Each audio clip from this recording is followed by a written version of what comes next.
One, two, three, four. Satu jalur, sejuta info. Assalamualaikum warahmatullahi wabarakatuh. Pemirsa, kembali lagi di podcast Jalur Info. Satu jalur, sejuta info.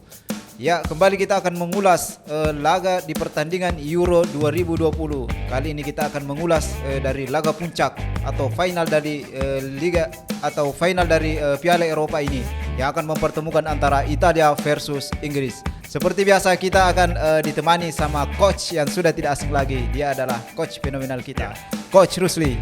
Bagaimana kabar coach? Alhamdulillah Rabbil Alamin. Ya coach, kembali kita akan disajikan laga atau pemuncak dari laga ini, di mana Inggris akan bertemu dengan Italia di final Liga Eropa kali ini. Kira-kira bagaimana coach sedikit menganalisa jalannya pertandingan yang akan tersaji pada Senin dini hari? Ya, Assalamualaikum warahmatullahi wabarakatuh. Ya, saya kira sebentar subuh adalah puncak dari pertandingan secara keseluruhan sejak dimulai 12 Juni lalu sampai dengan kembali ke 12 Juli. Inilah 12 Juli 2021. Ini adalah laga puncak, laga yang sangat ditunggu-tunggu oleh para pecinta bola. Siapa yang berhak untuk menjadi yang terbaik di benua Eropa. Ya, secara keseluruhan, secara umum saya melihat bahwa pertandingan kali ini adalah akan bisa saya katakan bahwa akan terjadi jual beli serangan. Ya, jual beli serangan. Kenapa? Saya melihat bahwa dari segi serangan ini, dari pasti Inggris akan mempertontonkan gaya permainan ciri khas. Ya, gaya ciri khas permainan di Inggris, yaitu bagaimana dia melakukan serangan. Ya, inilah dari dulu ya sampai sekarang Inggris terkenal dengan serangan yang sangat mematikan. Sementara di lain pihak Italia sangat terkenal dengan pertahanan. Ya, dengan pertahanan yang mereka miliki, ada dua bek yang sangat bagus ya, dan sudah mulai, dan sejak beberapa tahun lalu dia sudah bersama bermain, yaitu Bonucci dan Chiellini. Dia mengandalkan dari segi sektor pertahanan, dan sekali-kali dia akan melakukan serangan balik, sehingga pertarungan kali ini sangat menarik. Satu yang mempertontonkan dari segi penyerangan, satu yang mempertontonkan dari segi bertahan sambil menyerang. Inilah yang sangat menarik secara umum daripada pertandingan kali ini.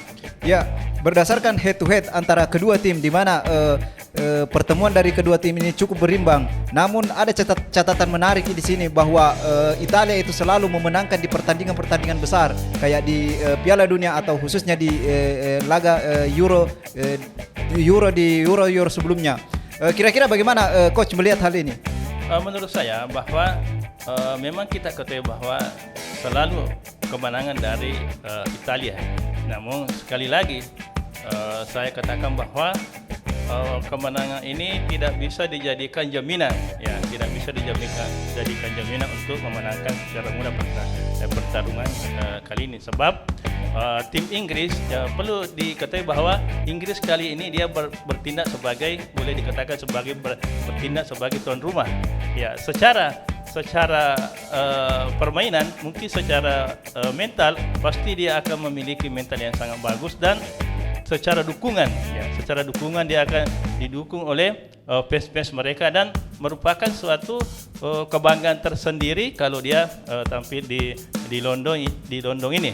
Sehingga boleh jadi ya, kalau seperti pertemuan sebelumnya dia bertemu di bukan Inggris yang tuan rumah, dia berada di tempat netral. Jadi pertemuan kali ini beda dengan pertemuan dari sebelumnya, di mana kali ini Inggris bertindak sebagai tuan rumah dan didukung oleh fans-fansnya dia. Itu mungkin yang menjadi keunggulan dari Inggris pada kali ini.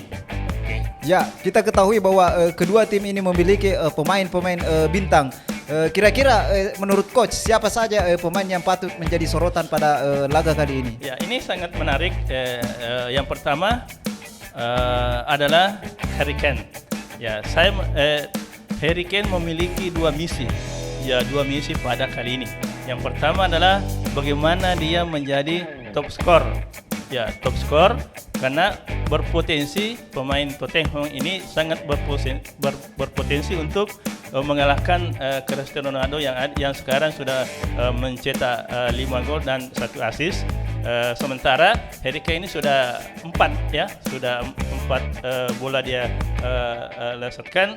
Tinggal bagaimana dia kalau dia mampu mencetak 2 gol pada pertandingan kali ini, maka sempurnalah dia Harry Kane. Kenapa? Dia mampu menyalip baru kali ini ini adalah kesempatan yang sangat besar bagi Harry Kane untuk mengalahkan Ronaldo. Di mana-mana pada saat Ronaldo dia bermain di Inggris, dia selalu kalah dari Ronaldo, adalah rival terberatnya. Begitu juga kalau dia di Liga Champions, pasti Ronaldo adalah rival terberatnya, dan sangat jarang Harry Kane mengalahkan Ronaldo pada kesempatan ini. Euro ini adalah kesempatan yang sangat bagus untuk mengalahkan dari Ronaldo dari segi kesuburan mencetak bola. Ini yang pertama. Yang kedua, Harry Kane kita ketahui bahwa dia pemain utama di Tottenham. Dia menjadi top skor di Tottenham dan di Liga Inggris. Cuma sayangnya ini yang menjadi sorotan dari Harry Kane sendiri adalah dia tidak pernah juara. Dia adalah runner up terus. Dia pernah sampai di Liga Champions, dia kalah dari Liverpool. Begitu juga dia di Liga Inggris, dia selalu runner up. Dia selalu runner up. Inilah menjadi sorotan tersendiri dari Harry Kane. Banyak orang mengatakan bahwa dia juara tapi tidak ada mahkotanya. Namun kali ini Harry Kane dia akan membuktikan bahwa membawa Inggris untuk menjadi juara. Kalau dia menjadi juara, dia adalah sempurna dari pemain Inggris itu sendiri. Dia sudah pernah memenangkan pencetak gol terbanyak di Inggris, pemain terbaik di Inggris, dan kalau dia mampu menyalip gol dari Ronaldo dan juara kali ini, pasti insyaallah mungkin dia akan menjadi pemain terbaik dan pemain sempurna di Liga Eropa. Kalau kita lihat dari defense dari kedua tim ini, sebagaimana coach yang tadi katakan bahwa Italia ini merupakan salah satu tim dengan defense paling kuat. Tapi menurut catatan di ajang Euro kali ini, di mana Inggris itu merupakan tim dengan paling kebobolan paling sedikit. Ini artinya bahwa defense dari tim Inggris ini cukup bagus. Kira-kira bagaimana coach melihat dari ujung tombak dari Italia untuk mengatasi hal ini? Memang kita ketahui bahwa Inggris memang sedikit kebobolan. Cuma mungkin kita ketahui bahwa lawan yang dihadapi Inggris selama mulai dari babak penyisihan sampai akhir bukanlah lawan yang sangat tangguh, yang sangat dia masuk dalam termasuk rata-rata dia kuda hitam, sehingga saya melihat bahwa Inggris agak sedikit kecolongan. Apalagi kan kalau kita melihat kemarin hanya tendangan bebas dia tidak mampu untuk dialih Pickford. Sementara kita kalau kita lihat Italia, dia menghadapi beberapa lawan yang berat. Yang terakhir adalah Belgia. Dia mungkin kita pada awal prediksi bahwa Belgia akan menjadi juara, tapi alhamdulillah dia kalahkan oleh Ani. Itulah menjadi penyebab sehingga jumlah kemasukan lebih banyak ke Italia, sedikit dari Inggris. Itu mungkin anunya. Kalau kita melihat bahwa bagaimana timnya yang menjadi tumpuan pada hari ini, saya kira kalau dari Inggris pasti serangan akan mengalir dari mulai dari pemain tengah mereka adalah ada 2 pemain yang saya melihat pergerakan selama Euro ini ada 2. Yang pertama Mason Mount dan Phillips. Dia pemain yang sangat memberikan kontribusi terhadap umpan-umpan ke depan, sehingga Sake, Harry Kane dan Sterling mampu bergerak di depan dan mampu mengkonversi jadi gol. Cuma yang jadi masalah adalah nanti kemampuan atau kehebatan dari pemain belakang dari Italia ini yang sudah teruji di mana-mana. Mulai dari pemain tengah ada Marco Verratti, yang kita ketahui bahwa Marco Verratti adalah pemain sentral di PSG. Dia selalu menjadi penetrasi di PSG dan sekarang juga sejak dia Roberto Mancini mempercayakan sebagai pemain yang ada di tengah. Pemain di tengah dia mampu menjalankan tugasnya dengan baik, apalagi kalau dia didukung, dia bersama-sama dengan Jorginho. Perpaduan antara Jorginho dengan Verratti akan menjadi kesulitan dari Harry Kane untuk memainkan bola di depan, apalagi mau sampai ke belakang ada dua pemain yang sangat hebat, meskipun usianya sudah tua, tapi dia semakin hebat di liga baik di liga domestik maupun di Euro kali ini, yaitu Bonucci dan Chiellini. Bahkan pada saat terakhir Chiellini komentarnya bahwa dia akan mati-matian, dia akan memperlihatkan kepada Harry Kane bahwa tidak mudah kau untuk memenangkan di kandangmu sendiri.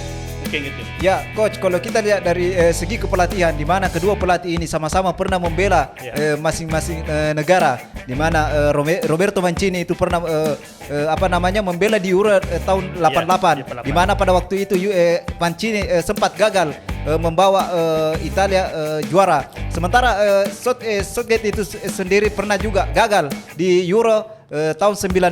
Kira-kira ini artinya ini peluang bagi mereka untuk membayar kesalahan di masa lalu. Kira-kira peluang strategi apa yang diterapkan dari kedua tim ini untuk menjadi juara kali ini? Ya, kemarin komentar dari Roberto Mancini di media bahwa saya akan memenangkan pertarungan, saya akan membayar kegagalan dulu pada saat Euro saya tidak juara. Ya, makanya dia bertekad pada pertandingan ini akan bagaimana dia mampu memenangkan pertarungan dengan memasang strategi khusus. Ya, strategi khusus di mana kita ketahui bahwa pemain yang selain Italia hebat di pertahanan, dia juga hebat memperlihatkan di bagian depan.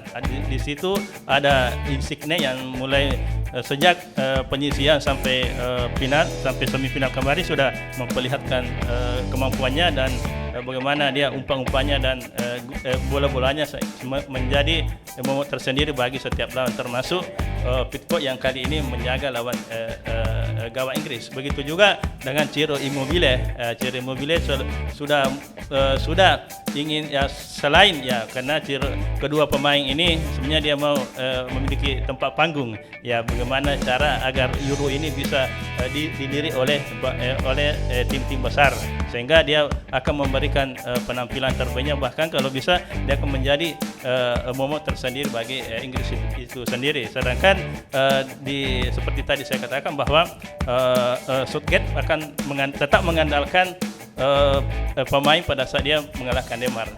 Tidak ada perubahan yang sangat signifikan. Mungkin walaupun kalau ada perubahan, ya ada kemungkinan ya kalau memang dia akan mencoba Sancho dari yang kemarin sudah tanda tangan kontrak dengan MU, karena kalau dia itu adalah alternatif. Ya, tapi pada saat dia mengalahkan Denmark, ya dia masih pemain-pemain yang unggul dan memberikan kontribusi yang sangat besar terhadap tim. Ya, coach, seperti kita ketahui bahwa selama gelaran Euro ini di mana Italia itu sudah 4 kali masuk ke final, termasuk pada final kali ini. Sementara Inggris itu merupakan final pertama. Ya. Kira-kira bagaimana coach melihat peluang dari kedua negara ini untuk menjadi juara pada Euro kali ini? Salah satu target utama dari Inggris pada tahun ini adalah bagaimana dia memenangkan pertarungan dan membuat sejarah pertama, bahwa sejak digelar Piala Eropa pada tahun 55 sampai sekarang belum pernah dia menikmati juara satu di benua Eropa. Padahal kita ketahui bahwa Liga Inggris adalah merupakan kiblat dari liga-liga seluruh dunia.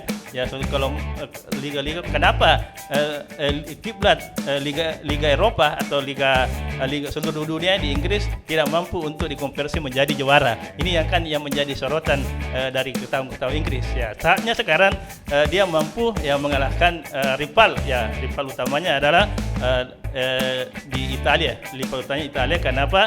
Karena Italia kan juga terkena dengan liganya. Ya, ini adalah pertarungan gengsi. Ya, kalau dilihat dari segi atmosfer, dia lebih Liga Inggris lebih bagus dan lebih benefit dalam hal sepak bola dibandingkan dengan Liga Italia, karena Liga Italia pernah kena sanksi. Mungkin gitu. Ya, kira-kira bagaimana hasil dari pertandingan dari ajang kali ini? Ya, kalau saya melihat bahwa keberuntungan, kalau kita melihat bahwa keberuntungan mungkin akan berada ke pihak tuan rumah. Ya, namun kalau dilihat dari konsistensi atau strategi atau konsistensi dan pengalaman pemain dia akan mengarah ke Italia. Ya. Kayak gitu. Ya, coach, terima kasih atas analisisnya. Ya, pemirsa, demikianlah analisis atau ulasan-ulasan yang akan tersaji di final Euro 2020 kali ini yang akan mempertemukan antara Italia versus Inggris. Ya, pemirsa, jangan lupa untuk subscribe channel Jalur Info TV karena subscribe itu gratis. Terima kasih. Assalamualaikum warahmatullahi wabarakatuh. Waalaikumsalam warahmatullahi wabarakatuh.